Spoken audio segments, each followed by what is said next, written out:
పద్మ, మరే ఈ ఎండలకి ఏమిటో నాకు బాగా నీరసంగా ఉంది. మరే కూరగాయలు అయిపోయినాయి కదా, నేను మార్కెట్కి వెళ్ళి తీసుకురాలేను, కానీ ఈరోజుకి నువ్వే కూరగాయలు తీసుకురా. ఏంటి చెంబుతో నీళ్లు తీసుకెళ్తున్నావేంటి? ఏంటి కూరగాయల ధరలు బాగా మండిపోతున్నాయని టీవీలో వార్తల్లో చూసావా? అయితే ఈ నీళ్ళు తీసుకెళ్ళిన నీళ్ళు వాటి మీద చల్లి ధరలు చల్లారిన తర్వాత తగ్గిన తర్వాత అప్పుడు కూరగాయలు తీసుకొని వస్తావా?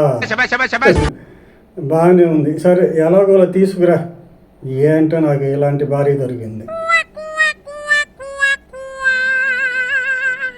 ఇలాంటి మరిన్ని మంచి నవ్వించే వీడియోల కోసం నా ఛానల్ని సబ్స్క్రైబ్ చేసుకోండి.